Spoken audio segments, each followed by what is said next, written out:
you also mentioned secularized teachers, and that's interesting. Secularized teachers in Christian schools. Yes. And of course, it's easy for our minds to only go to those who are coming to Christian education from public education, because you mentioned those. We get that. We'll talk about that, or from other fields.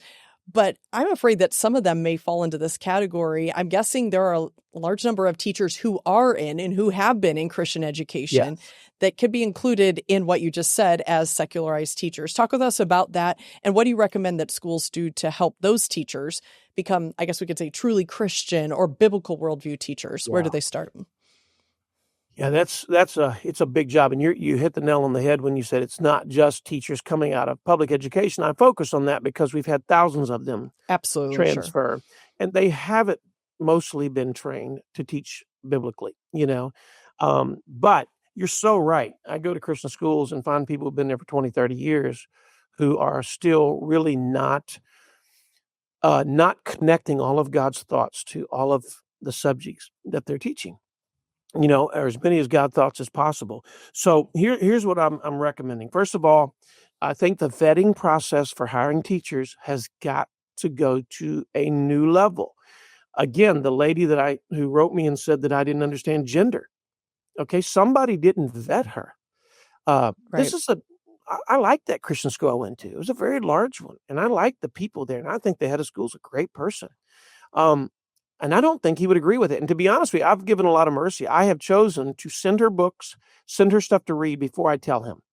I want to try to get her to change her mind before I get her kicked out of that school, because I'm afraid if I go tell the head of school, he's going to remove her, Sure. and he should if she's not going to change her understanding on that, if she's not going to embrace truth. So there's lots of ways to vet people. But one of the things that, and I'm, again, it sounds like I'm trying to do a sales pitch, but this is what we use, and a lot of schools are using this now, is the viewfinder that we have. It's 30 moral dilemmas with 4 potential solutions for each moral dilemma. And it's not absolutely comprehensive, but I'll tell you what, it screens people on the issues of LGBTQ and stuff like that. One of the things I've heard from other schools is that they hired teachers recently and then didn't know it, but they were in the classroom just saying things like, well, personally, I'm not opposed to LGBTQ or this or that, and the other, or maybe they were just kind of like real soft on the issue. Well, some people kind of that way. And so, if we're not screening people and vetting new people coming in, we're going to have people get in there who just, I know how desperate we get, when we're Christian schools, we need teachers. If they come in and say, I love the Lord, I want to teach in a Christian school, it's hard not to hire them. But if we don't do the right vetting. So anyhow, the viewfinder is available on our website if anybody's interested in that. I think we've got to require reading and training and let them know up front that in the first couple of years, if they haven't had much biblical worldview training, that is going to be somewhat extensive. I think every Christian school should have a few key books that every new teacher should have to read, and the older teachers if they haven't, because I just, you can do some training, and obviously I'm totally into training. I do it all the time, and you guys do it all the time, and we must do that. I'm big on that. But at the same time, if they're not studying outside of the classroom, if they're not growing and developing their own understanding of biblical worldview, they're not going to have an overflow of it, Absolutely. And so that's why I'm really saying, and there's some people on our team and probably your team that could give them a few books that would be very super helpful.